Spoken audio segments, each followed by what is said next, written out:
Hey friends, Peggy Hall back with you from thehealthyamerican.org. And so many of you have been emailing me links to this catastrophic contagion that is coming out of Johns Hopkins University. And for those who have been on the ball over the last couple of years, not with the cabal, but on the ball, you know that there was an event called Event 201, and that pretty much was the forerunner of everything that we've been experiencing. So we're going to do a deep dive on that this evening. I'd like to thank everyone who's on board.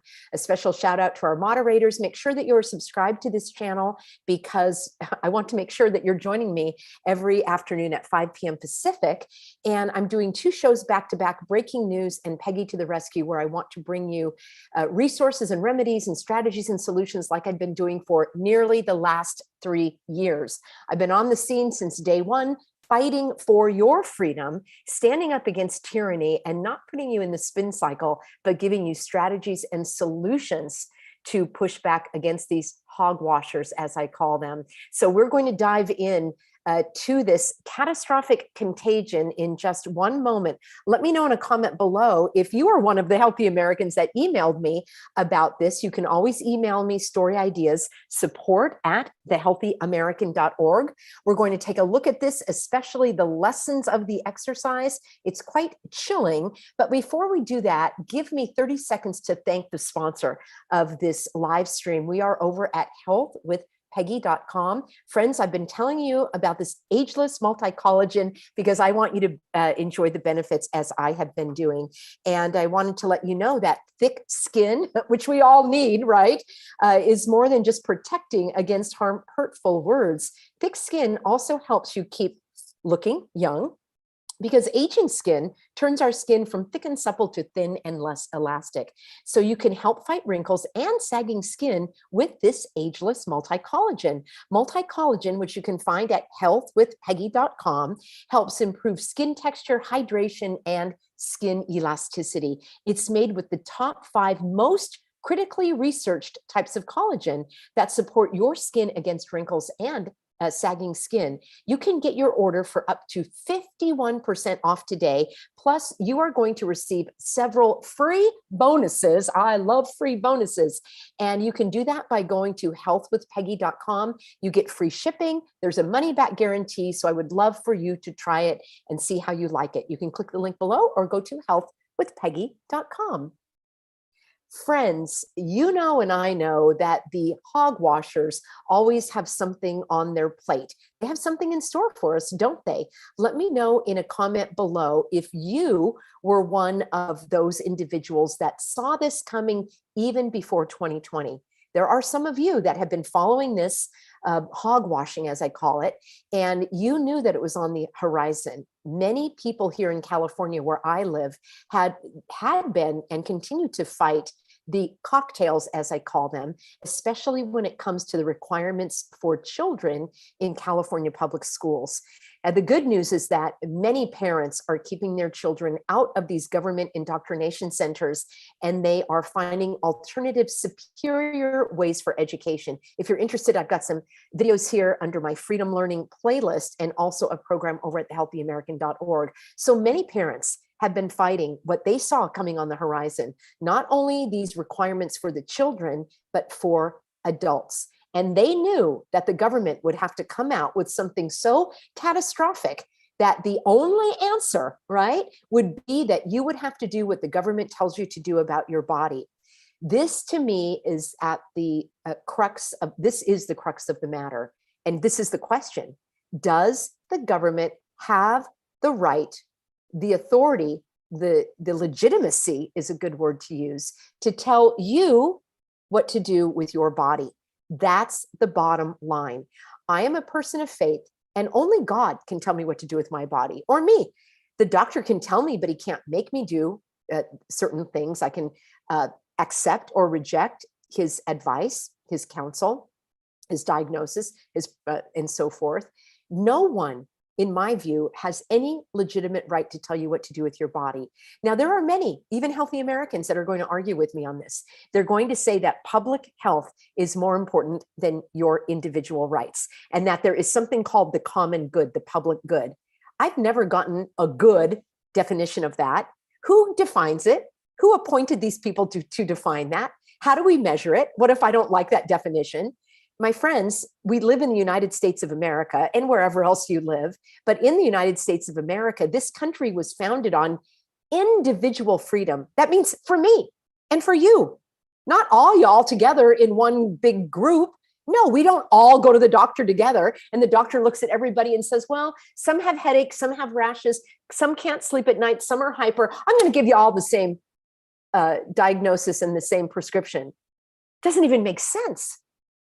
I did an entire video yesterday called, Is DeSantis Moving in the Wrong Direction? And the reason I point that out is because the premise that I am standing on is that the idea, the notion, the very notion of public health is a faulty premise.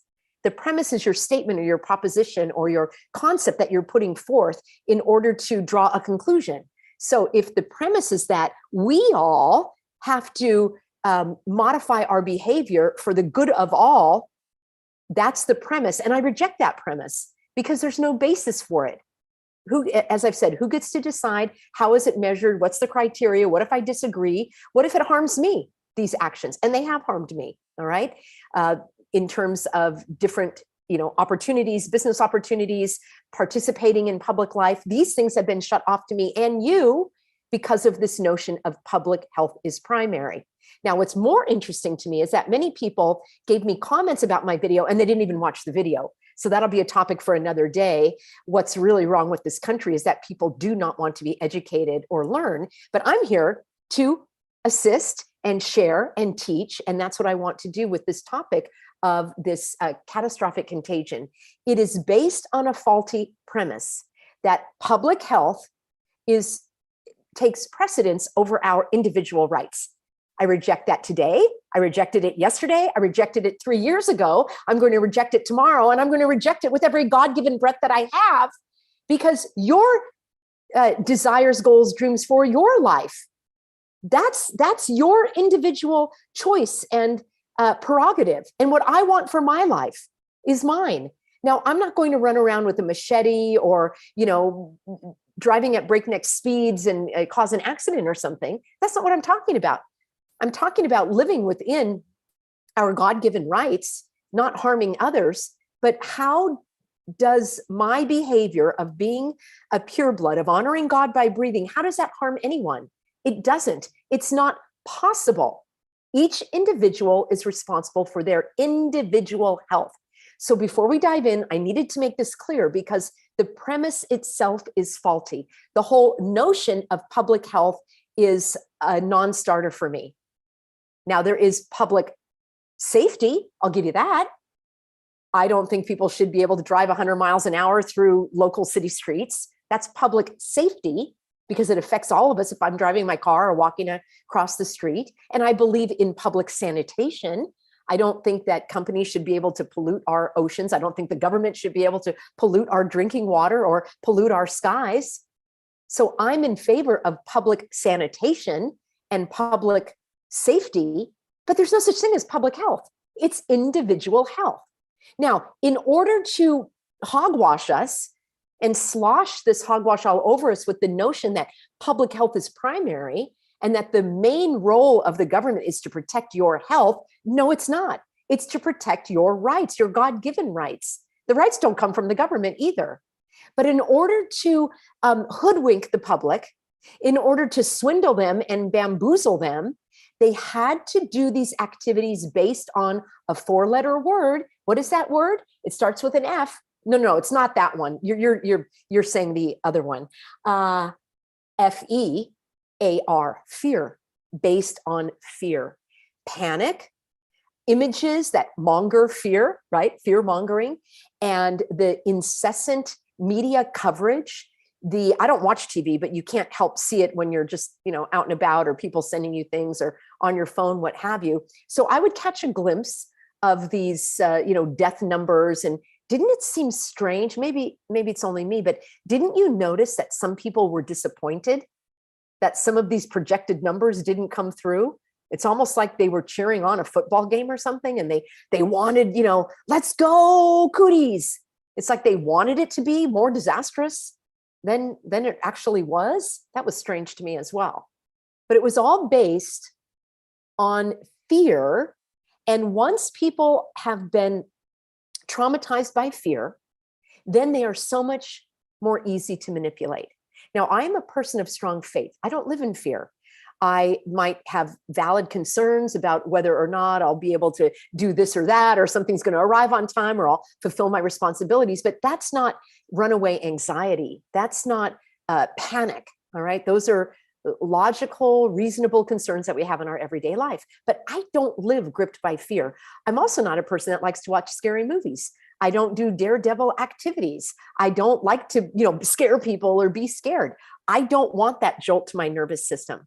That's why on this channel, I'm all about exposing the evil, but then giving you the tools to fight it. I'm not going to leave you hanging out to dry after I threw you through the spin cycle. When all of this started, I made a list of people that I knew that I knew of that I thought felt the way that I did about things, that they could see through it. And most of those people were on YouTube. They were truthers that I've been following for years. I'm not new to this rodeo. I've been digging deep for many, many, many, many, many, many years. It's only in the last few years that I've come out publicly because now I have a platform on which to do so. But what happened with most of these YouTubers is I felt worse than before. After watching their broadcast, I was more agitated, more keyed up, more, it was more nerve-wracking. I wanted somebody to tell me how to get out of this. And that's what I endeavor to do here on this channel. So number one is we want to be educated. We don't want to fall victim to the fear, because then you are easily manipulated. For those of you, let me know in a comment, that have loved ones, family members, maybe coworkers, just people in society that you used to interact with, your doctor, what have you. Let me know if you've seen that they have fallen victim to this fear. Now, throwing all of the logical information in front of someone who is gripped by fear is a losing battle. They're not going to be able to see it. They literally cannot see it. They cannot understand it until or unless they have reduced their fear. They've been able to get out of their emotional center, start thinking more clearly in their logical, rational mind. Only then are they able to start to make sense of the facts and the reality. They're not facing reality. It's very difficult for many people to face the reality of what the hogwashers really want to do. So, number one, this fear that then I'm going to show you, it started with event 201. I'm going to share my screen, and then we'll do a little bit of research and I'll expose this catastrophic contagion. All right, here we go. Let me know if you've already seen that. So I am at the Center for healthsecurity.org. This is a website put on by Johns Hopkins University, centerforhealthsecurity.org. Now, right away, it wants you to sign up. And I have signed up because I want to see what the hogwashers are up to. So I get these email alerts in my inbox. And again, I don't obsess over it. I don't, get compulsive. But when I see a headline that catches my eye, where I want to dig deeper in order to bring you more information, I get this right from the horse's mouth, so to speak. Okay, here we go. Let me know in a comment if you heard of Event 201. Something very interesting back in 2020. This information came forth and it was publicized in 2019, in October. Just basically 2 to 3 months before everything was shut down, at least here in California. This exercise was not hidden. There were videos that were made about it. And it says the exercise illustrated areas where public and private partnerships will be necessary during the response to a severe, I can't even use the word on this platform, hogwashing, in order to diminish large-scale economic and societal consequences. They're not even talking about health. So this, with Bill Gates and others, this was what's called a roundtable exercise. Everyone had a role to play, and they basically had a script.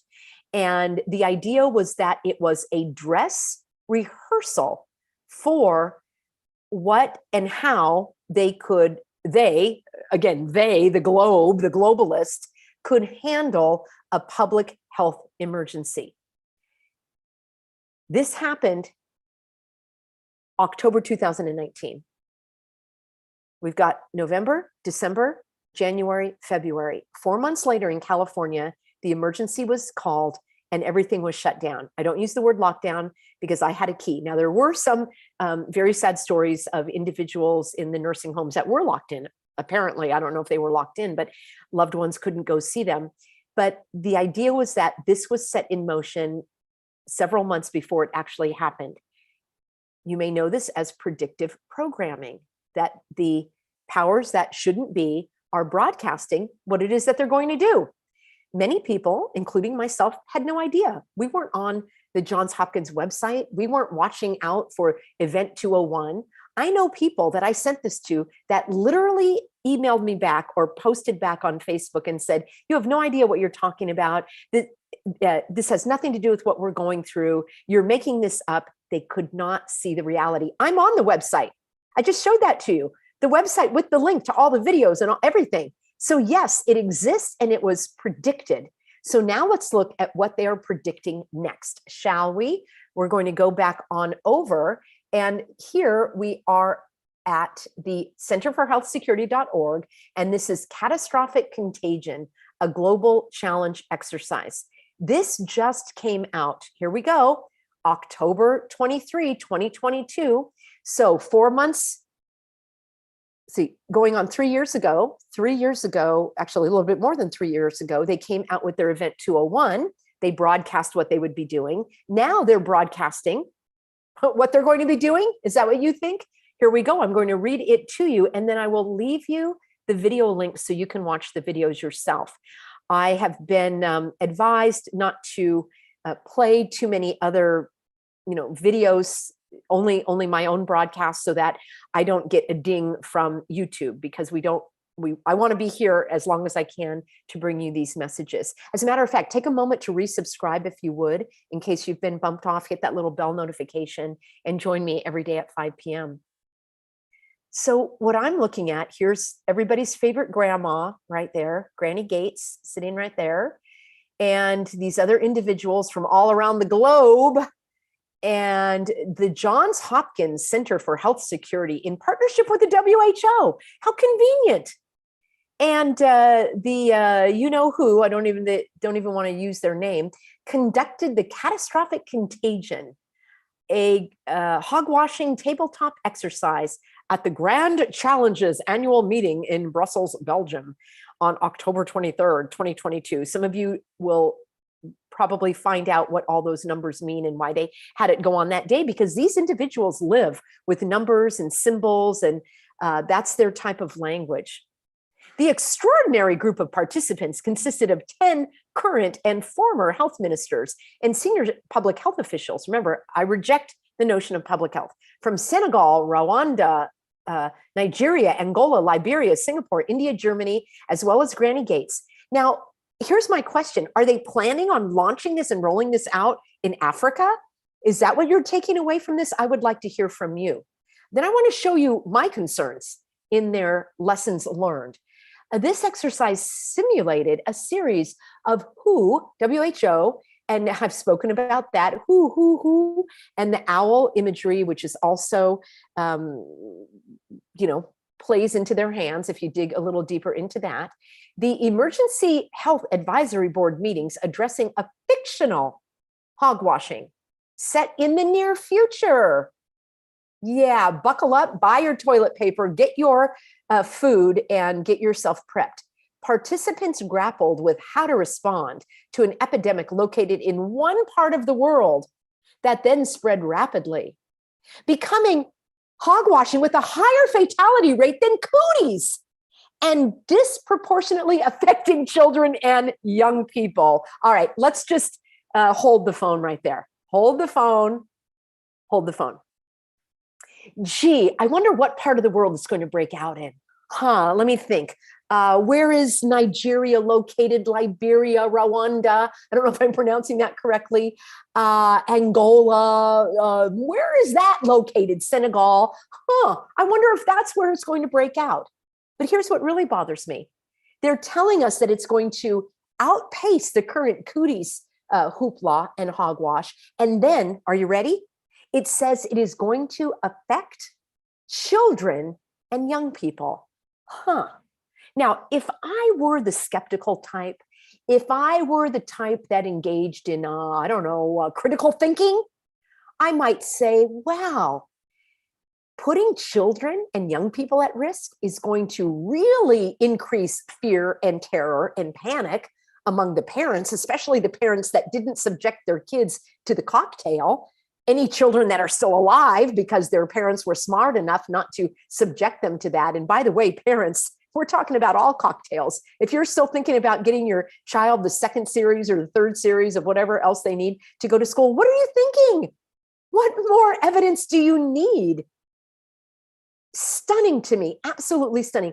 I had the measles, I had the mumps, I had chicken pox. I'm fine, absolutely fine. I wasn't subjected to becoming a human pincushion.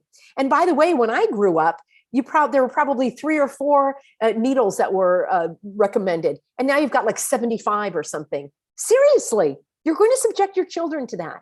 Well, you probably will if the fear gets to you.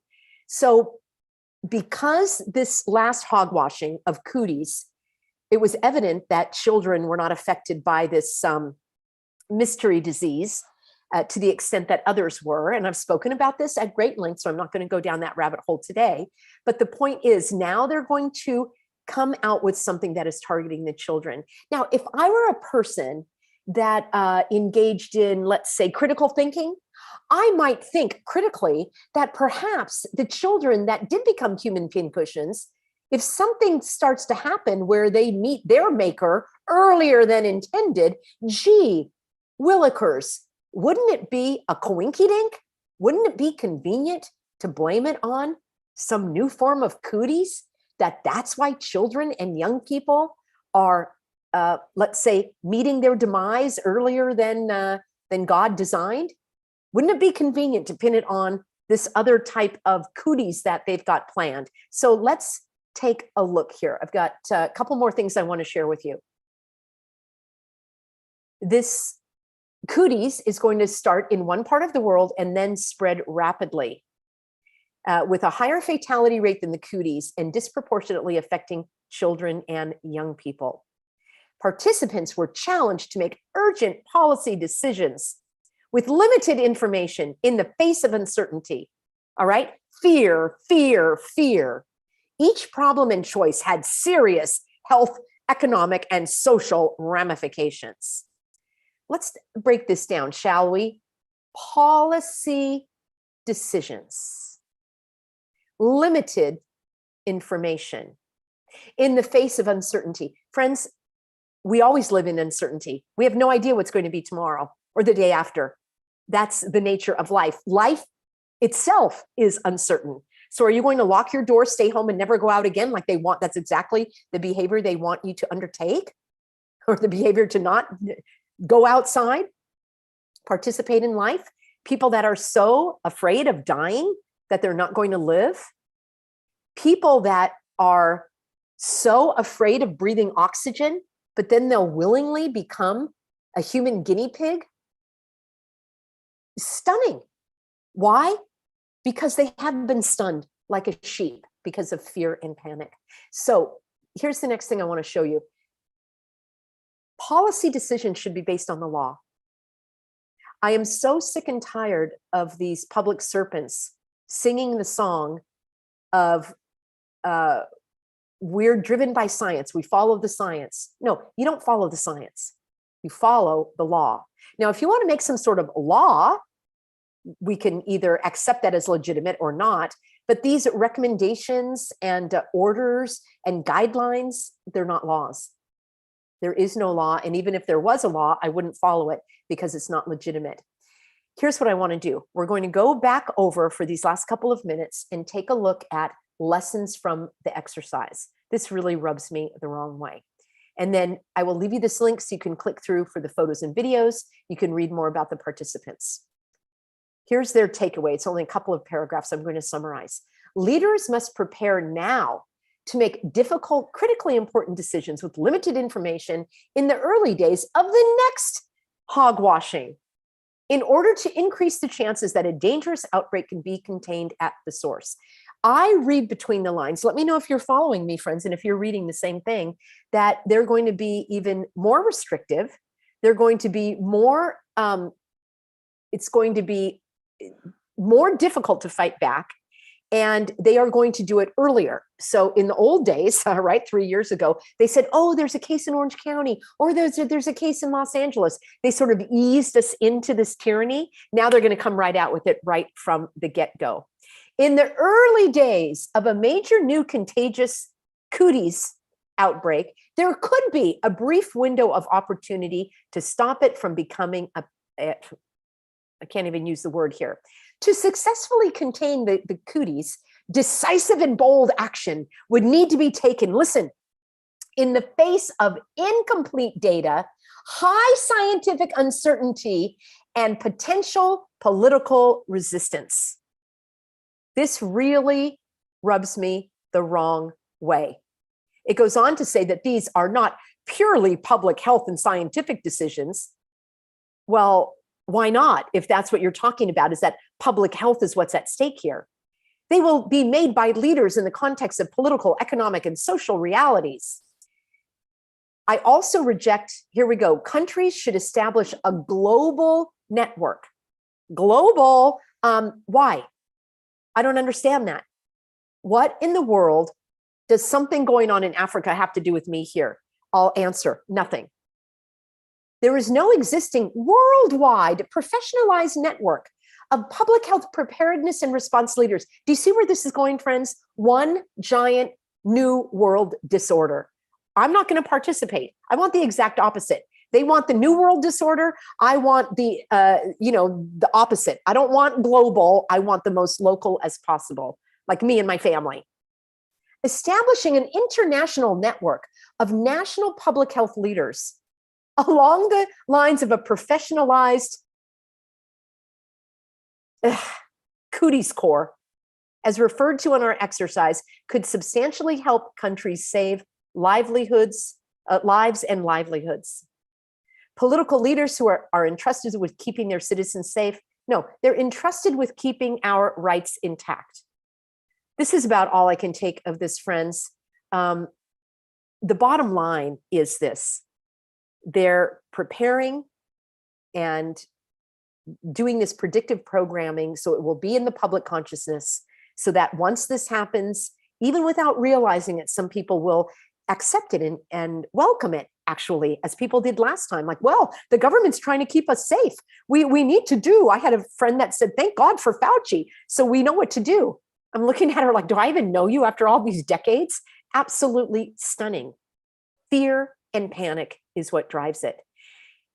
It's very sad to me that people want to put the responsibility for their lives into the hands of the government. What's even more troubling is that it's not even in the hands of your government, but in the global government, which they're creating. And they're using these cooties catastrophes to usher it in.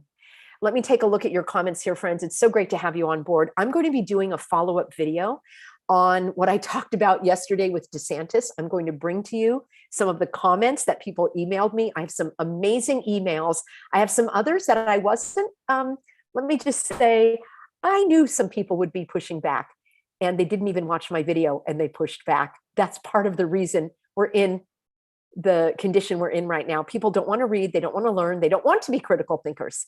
They just want to read the headline, not even read the headline, and just consume it and move on. That's troubling to me. How about you? Okay, so thank you everybody for being on board. I will leave a link for you for this catastrophic contagion.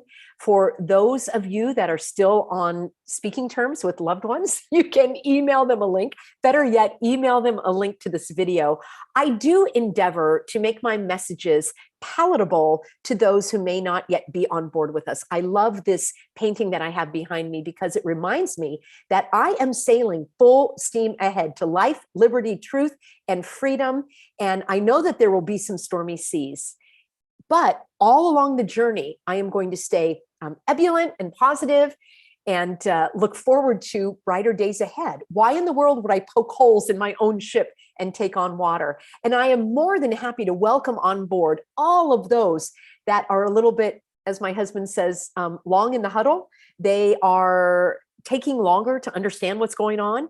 Unlike you and I that knew, like from day one, this didn't pass the smell test. Others connected the dots a little bit later. They took more time. They may have had some type of health crisis that prompted them to realize that things may not be what they appear. They may have been pushed and coerced and influenced and discriminated and bullied at work. And they're like, what in the world is going on? I was trying to go along to get along, and they're now not doing that. I know that I've personally counseled people that have gotten not one, not two, yes, one and two, and they're ready for the third. And they're like, whoa, I don't want to do this anymore. I've counseled doctors, anesthesiologists, respiratory therapists, nurses who have come to me for help with their religious exemptions. And they said, Peggy, I used to get the flu shot all the time. I'm never going to do it again. They pushed too hard. Now I question everything. So friends, we need to be patient and compassionate with those that are still scratching their head and trying to figure it out. Let's not shut the door on those that still have an opportunity to see the light of truth. So my goal is that the majority of my videos will be suitable for public consumption. I know that I flip my lid and engage in rants and righteous indignation from time to time, but by and large, I would love for you to share these videos so that others can see the truth. And that's what I'm going to be doing here for you day after day. So meet me in the very next broadcast. I want to talk about what's the main root of the problem going on in